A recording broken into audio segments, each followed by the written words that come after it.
All right, let's dive right into this. The second a hurricane warning drops, the financial stakes for any homeowner instantly skyrocket.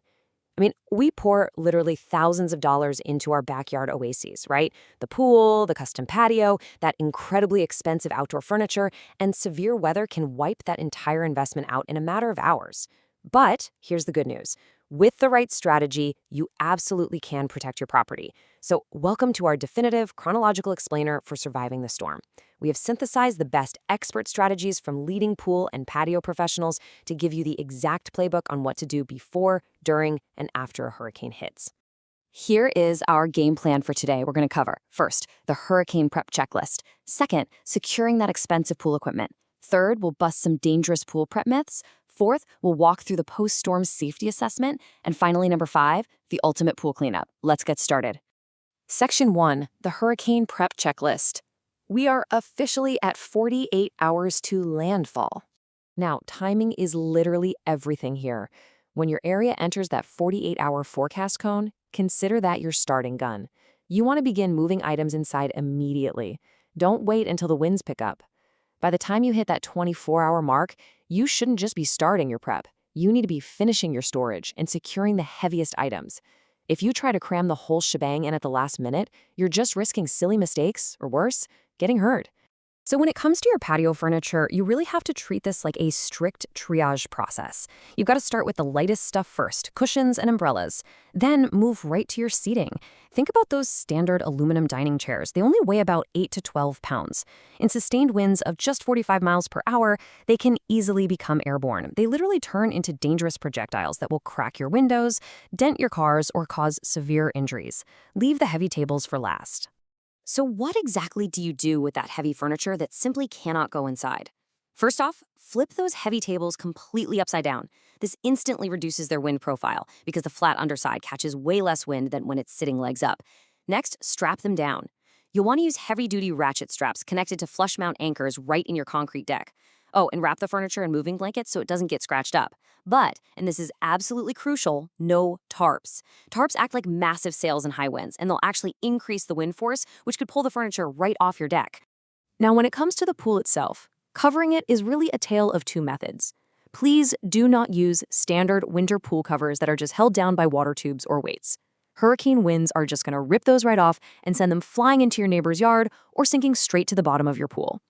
However, if you have a safety pool cover, the kind that physically attaches to anchors drilled right into your deck, absolutely put that on. Just make sure those straps are pulled nice and taut, and maybe slip some padding between the cover and the edge of the pool so it doesn't rub and tear as it shifts in the wind. Moving on to Section 2, securing expensive pool equipment. This is all about guarding the mechanical heart of your pool. The most crucial point here is protecting this expensive equipment from rising water. If you live anywhere near a flood-prone area, you really need to know your base flood elevation. Basically, this is the anticipated rise of floodwaters set by your local floodplain management office. It's a critical metric. If your equipment pad sits below this line, you really should consider hiring a pro to build a cinder block shelf or a reinforced concrete platform. You've got to elevate those pumps and heaters above that danger zone. Now, depending on exactly how you heat your pool, your prep is going to look a little different. Got a feet pump? Cover the fan grill and wrap the whole unit tightly with a waterproof tarp to stop internal water damage. For a gas heater, obviously turn it off, but then make sure you actually shut off the main gas supply line. If you're running an electric heater, go ahead and disconnect the power line entirely if you can. And if you rely on solar heating, the big roof panels will stay put, but any small unattached solar collectors down below need to be disconnected and brought inside. All right, Section 3, dangerous pool prep myths. Let's talk about what absolutely not to do. I guarantee you have heard this one before, or hey, maybe you've even considered it yourself as a quick fix. Should you toss your patio furniture right into the swimming pool so it doesn't blow away? The answer is a massive, resounding no. Throwing your furniture in the pool basically just creates a chlorinated soup that will completely destroy the powder coating on your metals and ruin your fabrics. And even worse, as that heavy furniture shifts around in the water during the storm, it can so easily tear your pool liner or chip away your plaster. Honestly, lugging the furniture into the garage or the house is always the better move. Okay, here's the next big question homeowners always ask, especially when they're staring down a forecast of 10 inches of torrential rain. Should I drain the water out of my pool so it doesn't overflow into the yard? Please, absolutely do not drain your pool. This sounds crazy, but it's totally true. A pool shell can literally float like a boat. You see, the groundwater around the pool is going to rise massively during a hurricane. If your pool is empty, the hydrostatic pressure from that saturated soil will literally push the entire concrete or fiberglass shell right up out of the ground, destroying it completely. So leave the water in. Oh, and one extra pro tip while we're on the pool itself, take out your plastic skimmer lids and bring them inside. In hurricane force winds, those little plastic discs make excellent but very dangerous frisbees. Section 4, Post-Storm Safety Assessment. We're now in the immediate aftermath. Okay, the storm has passed. Before you do anything else, go check your equipment pad. If your pool equipment was submerged or even just shows signs of heavy water damage, never, and I mean never, just flip the breaker back on to see if it works. Let those motors dry out for a minimum of 24 hours. If they were completely underwater, don't even touch them. Call a licensed, insured electrician. Turning on waterlogged equipment could cause a fatal shock or just permanently fry the electrical components. It's just not worth the risk. Next up, you want to perform a careful visual triage of your property. Take a walk around the pool and look for any structural shifts. Are there any new cracks in the walls or the floor? Do you see loose tiles or damaged coping around the edges? Make sure you check the water levels near your pumps to ensure it has actually receded.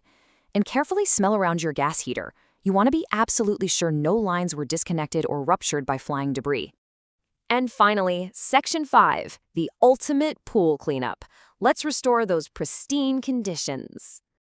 Hold up, do not turn on your pool vacuum yet. Step 1 is to physically scoop out the large debris, the branches, the heavy leaves, by hand using a net. If you use your vacuum for this big stuff, you are going to instantly clog your underground plumbing, and that's a nightmare. Step 2, clean out all the skimmer baskets and the pump strainer so water can actually flow freely. And step 3, if those torrential rains completely overfilled your pool, you'll need to use a siphon or a sump pump to bring the water level back down to the mid-tile line. That's the absolute sweet spot for your skimmers to work correctly. All right, now we can fire up the system. Step 4, clean and backwash the filter, because trust me, it's about to do a whole lot of heavy lifting. Step 5, now you can go ahead and vacuum the fine silt and give those walls a really thorough brushing. Then we hit step 6, which is basically the chemical warfare phase. Heavy rainfall brings in massive amounts of pollen, dirt, and plant matter, which acts like an all-you-can-eat buffet for algae. So you must superchlorinate, or shock, the water aggressively.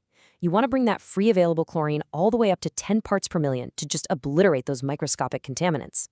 Then, about 24 hours after you drop that heavy shock treatment, you need to test and balance the water chemistry to hit some very specific targets. Your pH needs to settle right in that sweet spot between 7.4 and 7.6. Total alkalinity should be buffered nicely between 80 and 120 parts per million, and your calcium hardness needs to read between 180 and 200 parts per million. Getting these balanced precisely is what ensures your chlorine actually works effectively and that your pool surfaces don't get damaged in the process. This final step, it's all about patience. You need to run your circulation and filtration systems 24 hours a day, 7 days a week, until that water is completely crystal clear. Honestly, it might take several days of constant, nonstop filtering to pull out all the microscopic contaminants and silt.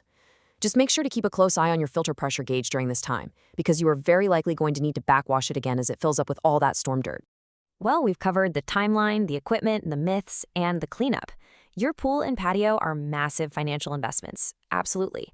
But at the end of the day, your safety and your family's safety is truly priceless.